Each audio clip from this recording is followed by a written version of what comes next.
So thinking of playing video on Avalanche Press's Napoleonic battles, Austerlitz 1805. So the army leader, the army commander, the army commander activates formations according to a 1d6 roll subtracted from the army commander's initiative rating. So according to that die roll result, the army commander will activate, in this case, in the Battle of Austerlitz, where you have Napoleon with initiative 5 and Kutuzov with initiative 5, each time it's that side's roll or activation phase, the army commander is going to be activating 0 to 4 formations. And Lannes for 5th Corps is a formation leader. That much is clear. But underneath Lannes is a cavalry leader, Valtier, who's a subordinate leader.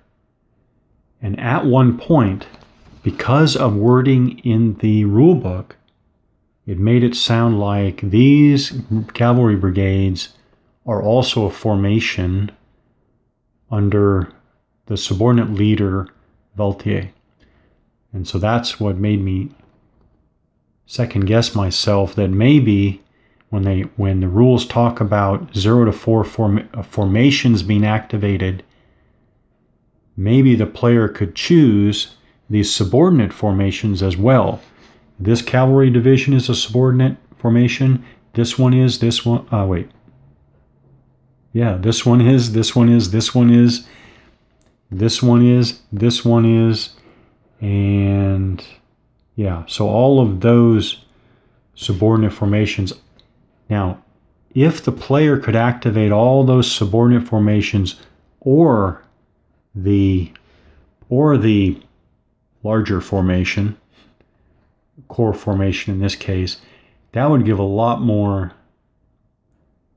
flexibility to the side, I thought, perhaps. But that's what was frustrating. I went on, read again and again and again, and finally I thought, okay, despite the fact that some wording led me to believe that a subordinate formation is also a formation for separate activation, now I'm back to thinking, okay, it's only the formation leader listed as such. Which is funny, Murad is not listed as a formation leader, but he should be, I think. Anyways, so I think that was huge. I think that whether you go one way or the other is pretty significant. But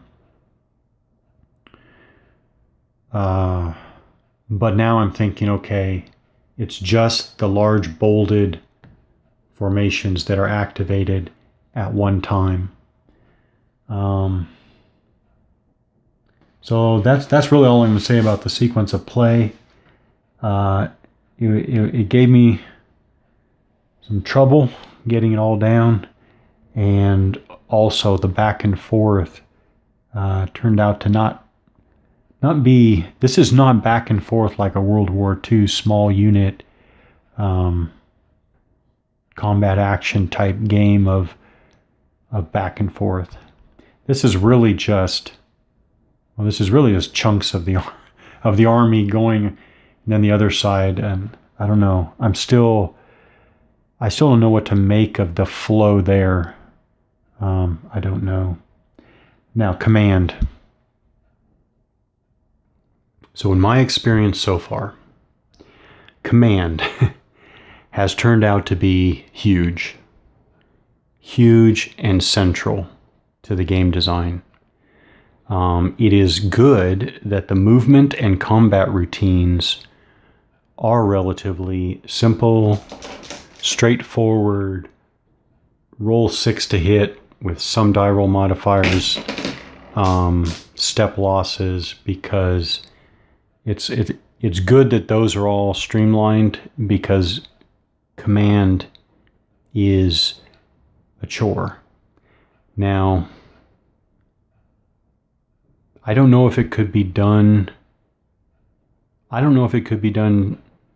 in a more streamlined manner and capture the same unpredictability. So what I mean is, at the start of each turn, both players are basically, even though the rules don't, even though I don't think the rules tell you this up front really clearly, the start of the turn, you're starting with your army commander, Napoleon right here, and you are tracing command to each one of those, in Napoleon's case, 6 formation leaders.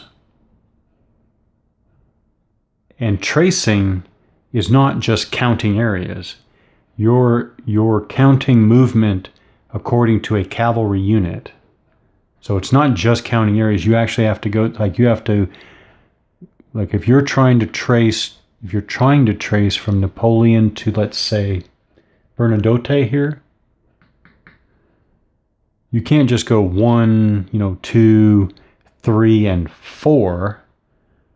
That's not, and that would be easy, frankly. No, you're going 1. You're then going to compute for the stream, right? Then you're going to go count here, and then you're going to count for this stream again. And because of that, so if you just counted areas, it'll be 1, 2, 3, 4.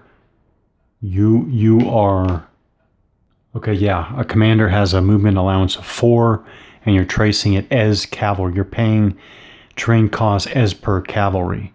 So if you were not doing that and you were just counting 4 areas, you'd go 1, 2, 3, 4, and you'd have no problems. Bernadotte is in command. Instead, you're going 1, 2, 3 for the stream, 4, and you're nowhere near getting to Bernadotte. Bernadotte would then have to roll against his own initiative. He'd have to roll against his own initiative to put himself in command. His initiative being a 3, it's a 50% chance that he's in command or not for the entire turn. Remember, these are hour turns. There are only 11 in the entire battle. So this is exactly what happened to me on the start of turn 2. Napoleon's back here. Bernadotte and, I think that's Lannes over there. Yes.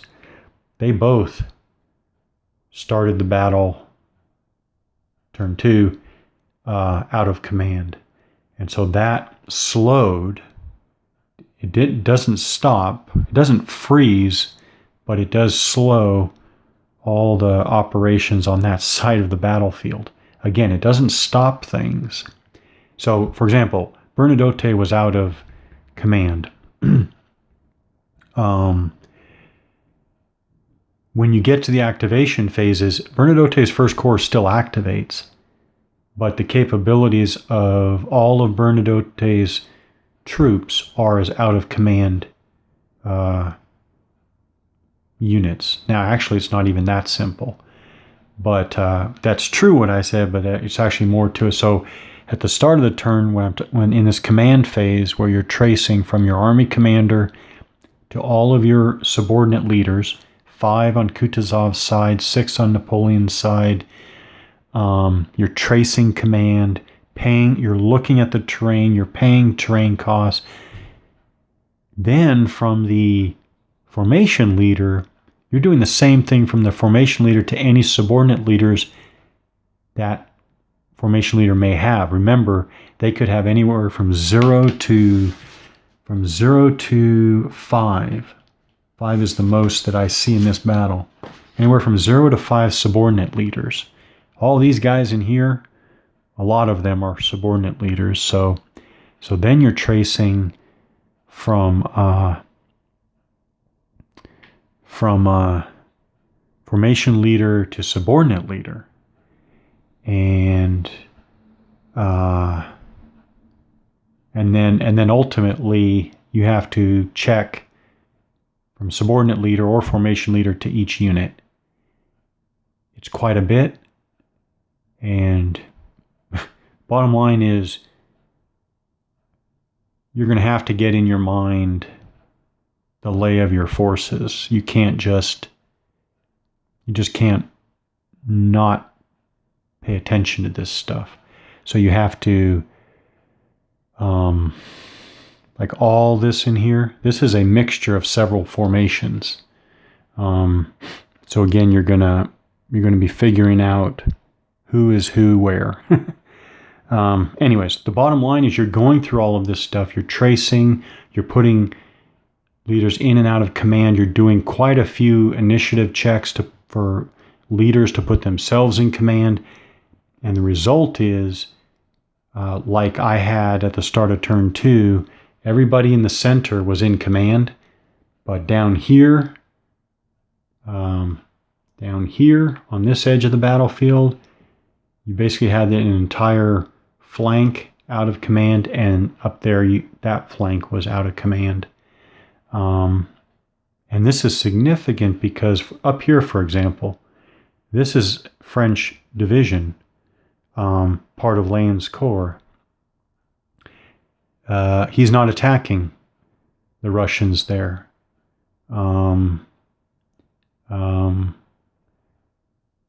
This guy is not moving up here because that would be moving adjacent to the enemy, not happening. Even the movement back here of forces up, there's a movement penalty. So again, that's why I said things are really slow. You're not attacking. You're not moving adjacent. You're not bombarding with artillery. It's quite significant. And down on the southern flank, when I was ready to go with all these units to attack the Allies here, this leader was actually over here, out of command, didn't roll to put himself in command, and so all of this sat because they can't move here. They're moving adjacent to the enemy. I wanted to move these guys up here, can't because that's moving adjacent to the enemy here. Just frozen. And so anyways, when I activated the formation, I moved the leader over, which is not in violation of anything, so that now next turn he would be in command radius to his formation leader up here. So it's a bit of work. It's a bit of a chore to go through and trace everything, basically your entire order of battle, and get it all right. And that's all before you're even going to go to your determining initiative and activation phase and action phases. The only thing that I want to mention about movement is, I'm sorry, two things about movement. One, and both of them I like. First of all, this French infantry division in Area 79 is actually adjacent to this Austrian infantry division in Area 80. And the French division is also adjacent to this Russian division in Area 102. Even though it looks funny. Granted, it absolutely looks funny, but there's only this border between 79 and 80, and there's this border between 79 and 102. What I like is that for a division to try to move while adjacent to an infantry division that wants to move, starting its movement adjacent to an enemy division, has to pass a morale check to do so. I like that. I was playing another game recently where it seemed like one side in this war game was basically encouraged to do a lot of front shuffling. And as I watched that, I was like, I wonder what can be done about that. And I know designers have come up with different ways of addressing that. But I was reminded of that. What type of mechanics can be put in place to avoid this front shuffle? The other thing I like, actually, and this is, I'm mentioning this under movement, but this is really broad for the whole gaming experience. I found I found it actually challenging and difficult to move forces really more than just one area. Not hard in according to strict restrictions, but challenging in figuring out how to advance in a way that was tactically sound. In other words,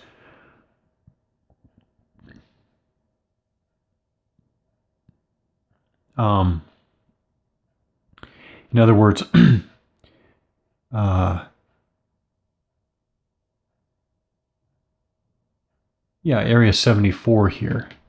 The French attacked from Area 73 across the creek here and took Area 074. This was a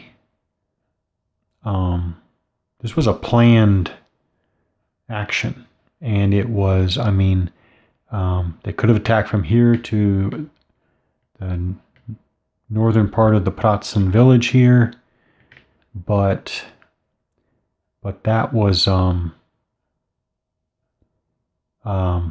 attacking here would probably put one of these Allied divisions on that division's flank, especially given the shape of the area. There would not be a lot of maneuvering room for the division here. And whereas coming here, its flank can now be covered by Area 55, which I wanted to get this cavalry. Oops. All right, so long story short, the attack here, Area 55 here is still empty, and I wanted to get this cavalry up here anyways until they wound up being out of command. But in any case, again, the division orients so that this area, this area, this area, and this area are all front areas to my French division there. So looking at the terrain, analyzing the terrain, looking at the forces, this was the advance to make. So it's almost like a puzzle where you push to gain another salient that you can defend. It was all very interesting. Now, technically speaking, of course, you had that in hexes, but hexes are all uniform, regularized, whereas here they're not. This area is very different than this area, which is very different than this area or this area. And so that's all the stuff you have to study. And so the point I'm trying to get here is that the same is true for attacks. The same is definitely true for using cavalry, figuring out how to get a cavalry charge in. The rules for all this stuff means that it's not easy and straightforward. For example, for the first two turns here, I've been working to try to set up where I can use my cavalry in the charge. And all of this, the work to figure out how to advance, the work to figure out how to get the forces in to launch an attack, it's fun and engaging. Now, again, it's you have that all in a straight hex encounter war game. But here, again, you have to study the map, the areas. You have to work with, well, what is essentially a very strict chain of command order of battle. There are times when I could have just been pushing forces forward on the French side, But it appeared to me that I could easily get forces intermingled, and when they also got out of command, that could have been devastating in the sense that up to, I imagine, half of the army could be paralyzed because they're out of command because they've again become intermingled with units from other formations. Add to that stacking limits. It became fun to work out in somewhat of a puzzle manner how to best advance, attack, and set up charges. Bombarding actually hasn't been that difficult, but setting up assaults and especially setting up charges, or cavalry charges, they just haven't come so easy. Like, oh, now it's a cavalry charge phase. I'll look across the field here. I find my cavalry units, and I, charge away. It's not that at all. And so this work has been fun. A corollary, and this is very important, I think. I'll see when I play a substantial part, if not a complete game. The corollary of what I was just saying there was, before I talk about the corollary, I was thinking of the French side. It's the same with the Allies. The Allies start overextended this way. Formations begin intermingled. The French formations don't begin intermingled, but if you just push the French forward, kind of like filling the space in front of you, I think you're going to wind up getting your formations hopelessly intermingled on this side of the Goldbach stream. The Allies begin intermingled, and actually I found myself using a good half of my time sorting out and moving forces to kind of improve the command and control situation on the Allied side. And I like all of that. And here, when I've started to move the Allied forces up onto the Pratzen Heights here, I had to figure out how to do this in the right order so the units, so formations didn't get in the way of each other, and so that when I got to the front here, basically, I got to the front in the right order, and all of that I like. I guess if you don't like that type of thing, then that would be just a type of frustration that would be unpleasant. Now, the corollary of all this is that I'm well into the second turn. There are only 11 turns for the entire battle. The corollary is that, with the exception of here and here, there hasn't been a lot of movement or even a lot of action. Now, of course, this is only an impression and an expectation. The expectation may turn out to be unfulfilled when I play more of the game, but I think I'm liking that at this, and it's appropriate for this very large zoomed out scale. I think I'm liking that there's not a lot of, sashaying to and fro, which I don't think would be realistic. I don't think it would, I don't think it'd be realistic. I think the slow movingness of it is realistic, because I think there's going to be turn after turn after turn of slow movements. And then I think, again, this is an expectation that may turn out to not be true, but I think there are going to be, in the whole 11 turns, I think there are going to be a few turns of huge dramatic slashing action. And that is all going to be, to me, realistic when thinking about a Napoleonic battle at this scale and scope. And that I like. So maybe the theme of all this has been that this has been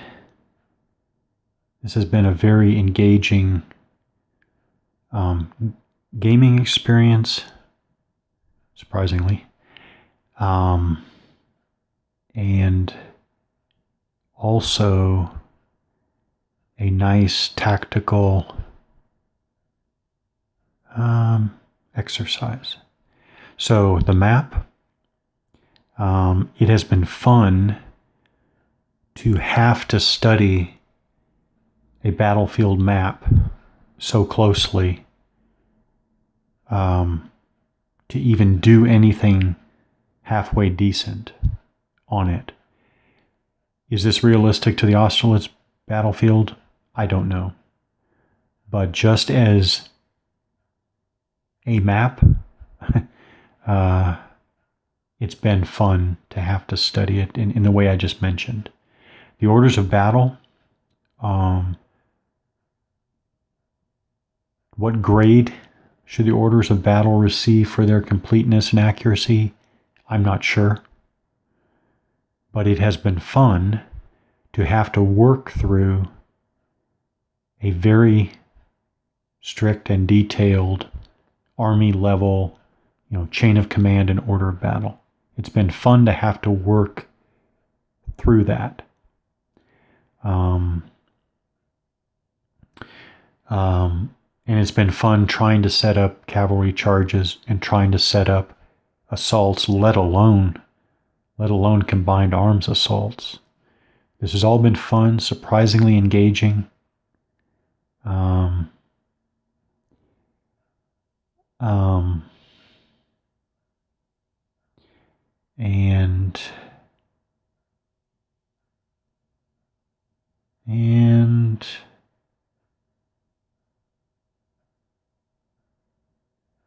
And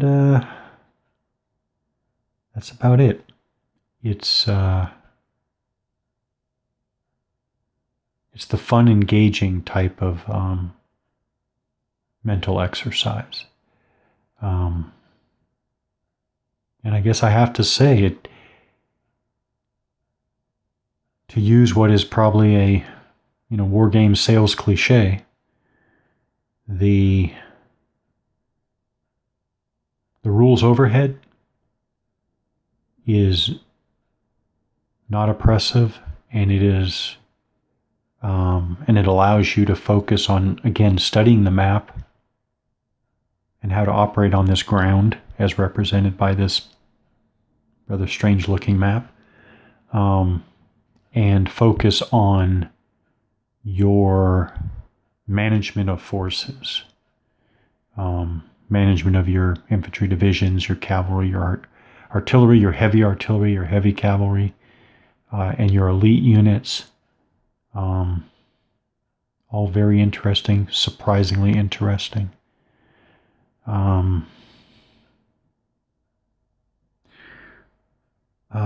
Yeah.